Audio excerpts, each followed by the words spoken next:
지방러의 시간 여행에 대해서 조금 설명을 드리자면 호기심으로 가득 찬 시간입니다. 네. 지역이 소멸하고 있다는데 이게 요즘 우리나라만의 문제인가? 해외는 어떨까? 과거에는 어땠을까? 이런 질문으로 시작을 했고요. 매주 세계 지도를 무대로 이렇게 시간 여행을 떠나볼 겁니다. 네, 오늘은 어떤 이야기 해볼까요? 네. 로마 제국은 결혼이나 출산도 다 의무여서 법으로 모든 게 통제되는 국가였다라는 얘기를 했었잖아요. 이걸로 인구를 늘리려고 했었는데 결국 그 엄격한 정책은 실패로 돌아갔다는 평가를 받는다. 이런 얘기를 했었잖아요. 근데 오늘 소개할 나라도 엄격한 통제 정책 때문에 결국 인구 붕괴를 경험하고 또 급속도로 몰락한 것으로 알려져 있는 그런 국가입니다. 여기가 바로 스파르타라는 나라예요. 스파르타. 네. 영화로도 많이 알려져 있고요. 네. 우선 딱 떠오르는 이미지가 강력한 군사력. 네, 아마 영화 300으로 기억을 하실 텐데 네.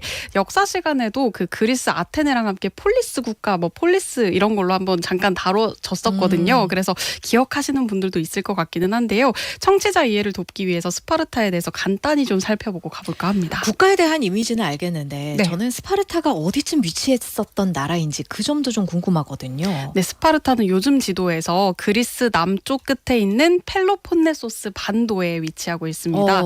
여기는 산이랑 평원이 골고루 함께 있어서 침략을 방어하기도 유리하고 제국 정책을 펼치기에도 아주 효율적인 곳이었다고 합니다. 예, 아무래도 그 지정학적인 위치가 군사력이 발달할 수밖에 없는 그런 위치이기도 하네요. 네, 그리고 비옥한 토지가 많아서 자급자족을 할 수가 있는 환경이었어요. 그래서 일찍부터 자국민이 똘똘 뭉칠 수 있는 그런 기반이 됐던 거죠. 그래서 군사력을 더 키울 수 있었을 거다 이런 분석이 있기도 합니다. 자, 그러면은 이런 스파르타 인구 정책이 어땠길래 오늘 주제로 택하신 걸까요? 그러니까 앞서 말씀드린 배경을 좀 기억을 해주시면 좋겠는데요. 네. 스파르타의 인구 정책은 철저하게 군사적 목표에 따라서 정해졌습니다. 그래서 스파르타의 인구 붕괴를 초래하는 주범으로도 이 군사적 목표, 인구 정책이 지목되기도 합니다. 그런데 보통 일반적인 상식으로는 군사력이 발달하면 나라가 안정이 되는 거잖아요. 나라가 안정되면 자연스럽게 인구가 늘 거라고 생각이 되는데 네. 아니었나 봐요.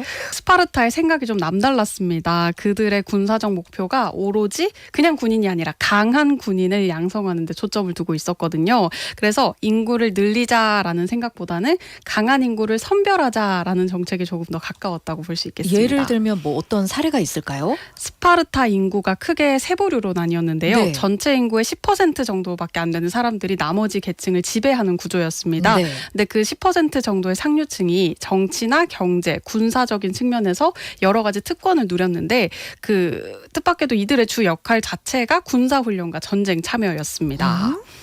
보통 상류층이라 그러고 특권을 가지면 안정을 취하는 게 좀 사람의 본능이라고 생각했거든요. 네. 그런데 스파르타의 상류층은 전쟁, 군사훈련하고 전쟁을 참여했다고요? 네, 이게 같은 의미로 신기하네요. 그렇죠. 스파르타에서는 상류층 자녀로 태어났다고 해도 예? 바로 상류층이 될 수 있었던 것도 아니었거든요. 왜냐하면은 갓난 아이도 피해갈 수 없는 엄격한 검열이 존재했습니다. 혈통을 이어가는데도 어떤 자격이 있었던 거예요? 보통 이제 태어나면은 똑같은 그런 계급을 네. 이어가잖아요. 그런데 스파르타는 스파르타 기준 최고의 전사가 될 자질을 갖출 수 있는 그런 사람만 상류층이 될 수가 있었습니다. 일단은 부모가 모두 상류층이어야 하고요. 예. 거기에 건강해야 했습니다. 특히 그 군사력으로 활용되는 남자아이 같은 경우에는 장애가 있거나 왜소한 체격을 가졌다면 가차없이 버려졌고요. 오. 여자아이는 출산을 하잖아요. 16살이 넘었는데 2차 성징이 나타나지 않으면 똑같이 버려졌다고 합니다.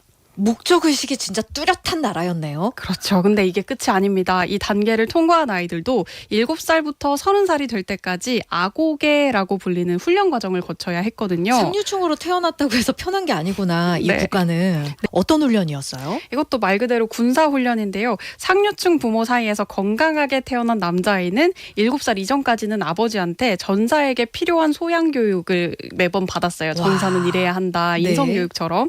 그리고 7살이 되면 부모의 품을 떠나서 합숙훈련을 받았어야 했습니다. 7살밖에 안 됐는데. 네, 근데 이게 30살까지 이어지는 걸로 알고 있거든요. 이 훈련이 바로 아고게인데요. 와.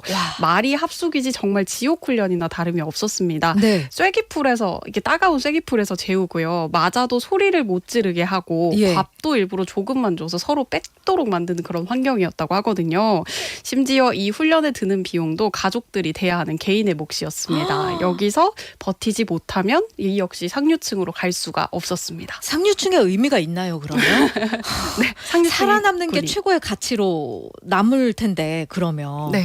그러면은 로마 제국처럼 결혼이나 출산도 중요한 의무였겠네요. 여자아이도 뭐 출산 2차 성징 중요하다 얘기를 하셨으니까. 안 그래도 찾아보니까 스파르타에도 독신세가 있었어요. 예? 근데 결혼 방식이 좀 독특했습니다. 신랑이 신부를 납치하는 방식이고요. 일부 일처제가 기본이긴 합니다만 간통이 죄는 아니었습니다. 오로지 출산이 목적이었기 때문에 이렇게 된 거고요. 아이도 사실상 아까 7살부터 군사훈련에 간다고 했잖아요. 네. 사실상 국가의 소유물이었습니다. 그러니까 누구와 만나서 아이를 낳든 상관이 없었던 환경이었던 겁니다. 와. 대신에 자녀 셋을 둔 부모는 공동 노동에서 면제가 된다거나 넷을 둔 부모는 세금도 면제받는 그런 혜택이 있었는데 네. 이렇게 군사 훈련에 드는 비용이 아까 개인이 내는 거라고 했잖아요. 그러면은 자녀가 많으면 많을수록 부모가 또 등골이 세금 휘는 면제 받아도 네. 군사 훈련 비용을 4명분을 내야 되는 거네요. 그렇죠. 그리고 그렇기 때문에 이제 출산율을 높이기에는 적합한 제도는 아니었다 이렇게 평가되고 있습니다. 네. 보통 싸울 사람을 확보하려면 인구가 늘어야 하는 거니까 목적 의식이 뚜렷하긴 하겠습니다만은 전반적으로 인구 정책에 있어서 효과는 반감이 됐겠네요. 근데 그 덕분에 강한 전사를 기르는 데는 성공을 했습니다. 그래서 장장 27년간 지속된 펠로폰네소스 전쟁에서도 승리를 했거든요. 하지만 이때를 기점으로 인구가 더더 급속히 감소세를 타게 됩니다. 전쟁에서 승리했지만 그 안정과 부귀 이런 것들은 오래가지 않았다 이런 말씀이시네요. 네. 아무래도 전쟁을 겪었으니까 사상자가 많았었나 봐요. 이게 기록상으로 보면 펠로폰네소스 전쟁 이후에는 성인 남성 인구가 약 8천 명에 달하는데 예. 100년 후인 다른 전투 때는 상류층 남성 인구가 1,000명대로 줄어요. 이게 8분의 1만 남은 건데요. 예. 이게 100년 만에 이렇게 인구가 줄어드는 건 사실 전염병도 해내기 어려운 일이다 이렇게 평가가 되고 있거든요. 뭔가 다른 요인이 있었던 거예요? 네, 되게 복합적인 요인이 있었는데요. 우선 전쟁을 치르기 전에 대지진이 한번 일어나서 한 차례 인구를 크게 잃었고요. 뒤이어 발생한 이 펠로폰네소스 전쟁이 아까 27년간 진행이 됐다고 말씀을 드렸잖아요. 네. 전장에서 죽어나가는 사람은 굉장히 많았을 텐데 전사가 될 수 있는 사람은 한정적이니까 그 전력을 되는 부분을 이렇게 메울 방법이 없었던 거죠. 그래서 지배 계급이 자꾸 무너져가고 나라도 자꾸 힘을 잃어가고 있었던 겁니다. 그런데 저희 이야기 초반에 네. 상류층은 10% 정도이라고 얘기를 하셨잖아요. 네. 나머지 90% 국민들이 있었을 텐데 네. 그 나머지 사람들은 뭐 하고 있나요? 군사 훈련을 상류층이 받을 동안 경제적인 생산 활동을 할 사람들이 필요하잖아요. 예. 중간 계층과 하층민들이 경제적 생산 활동에 매진을 했습니다. 예. 그런데 이들이 생산한 비용도 꾸준히 군사 물자로 활용이 됐기 때문에 와. 경제적 다양성이라든지 상업적 발전까지 이어지지는 못했던 거죠. 자율적으로 생산해서 자기네들끼리 뭐 나누고 교류하고 했다면 상업이 발달했을 텐데 네. 그냥 바로 상류층한테 가져가는 제 분위기였던 거군요. 네, 그래서 스파르타는 아주 가난한 나라였다 이렇게 평가되고 있는데요. 가난한 나라는 장기적으로 전쟁을 끌고 가기에도 불리한 점이 굉장히 많았습니다. 펠로폰네소스 전쟁에서도 이 지금 스파르타 주특기가 육지 전쟁인데 육지 전쟁을 할 때까지는 우위에 있다가 상대편이었던 아테네가 해상 전쟁을 하자고 배를 끌고 왔을 때는 주춤하게 되거든요. 왜냐하면 해군을 조성할 때도 돈이 많이 들어가기 때문이었습니다. 그래도 최종적으로는 이긴 거잖아요. 네, 스파르타가 동맹국들로부터 분담금을 걷어서 해군을 만들었는데 전쟁이 지속되는 동안 전쟁 상대였던 아테네가 전염병으로 한번 위기를 겪기도 했고요. 복합적인 원인으로 이렇게 승리를 했지만 어쨌든 그 과정에서 원래는 굉장히 평등한 국가로 성장을 해왔던 이 스파르타가 돈의 맛을 알게 된 일부 시민들 때문에 부정부패도 일어나게 되고 그리고 이 사람들이 돈 버는 방법을 고민을 하다가 보니까 인구 감소를 부르는 또 다른 원인이 되기도 했습니다. 왜요? 잠깐만요. 네. 돈 버는 방법을 고민했으면 상업이 또 발달했을 텐데 네. 왜 인구가 또 감소한 거예요? 굉장히 이상하죠. 네. 스파르타는 군사 국가라고 아까 말씀을 드렸잖아요. 예. 그래서 공동체의 가치를 굉장히 중요시했습니다. 그래서 처음부터 토지도 똑같이 나눴고 공동 식사 제도라고 해서 다 같이 식사를 하고 똑같은 돈을 내고 밥을 먹는 그런 제도가 있었어요. 그런데 앞서서 이렇게 빈부 격차가 생기면서 공동 식사비랑 군사 훈련에 드는 비용을 내지 못하는 극빈층이라는 게 갑자기 생겨나게 됐거든요. 네. 원래는 똑같이 잘 나눠 먹다가 그 사람들이 돈을 내지 못하니까 시민권을 상실을 하거나 그로 인해서 스파르타를 떠나는 그런 일들이 있었던 겁니다. 네. 그러면은 아주 한때 강력하게 명성을 떨쳤던 군대도 스파르타의 군대도 무너지는 거군요. 그럼요. 근데 스파르타도 살아남아야 하니까 노예랑 중간계층 시민에게도 군사가 될 기회를 주기는 했습니다. 이렇게 되면은 계급이 조금 경계가 사라졌나라는 생각을 할 수가 있는데 예. 하층 계급 군인은 군사력으로만 활용이 되었고 엄격한 그 아고게라고 하는 군사훈련 과정에도 끼워주지 않았고 정치 참여도 할 수 없게끔 차별받는 군인으로 만들어 버렸습니다. 그래서 하위 계급 군인의 입장이라고 생각하면 예전에 이렇게 스파르타 군대만큼 뭔가 충성스럽고 용맹하게 싸울 필요성을 못 느끼는 거죠.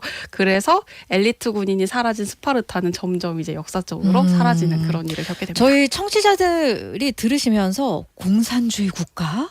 약간 그런 느낌이 든다. 고대 유럽 스파르타 국가의 인구 정책을 들여다보고 있는데 공동체 의식을 강조하고 다 똑같이 나눠야 하고 좀 그런 게 구조상 공산주의 국가의 시초가 아닌가 그런 생각이 살짝 들기도 하네요. 심지어 그때 그 화폐도 완전히 통일을 했었다고 하더라고요. 금은보화로 이렇게 돈을 내면은 욕심을 부릴 수 있으니까 철로 화폐를 만들어서 그 욕심을 부리지 않도록까지 하는 그런 국가였다고 합니다. 이게 지금 아주 그 옛날부터 인구가 늘어야 나라가 번성한다는 건 정말 바뀌지 않는 하나의 큰 개념인데 해결책을 찾는 방법이 정말 역사 속에서 다양하게 나오네요. 네. 스파르타 같은 경우에는 채찍만 있는 그런 나라였어요. 그래서 어떤 정책이든 간에 너무 경직되고 또 단일한 가치에만 집중을 하게 되면 이렇게 위험을 초래할 수도 있겠구나 이런 교훈을 좀 얻었습니다.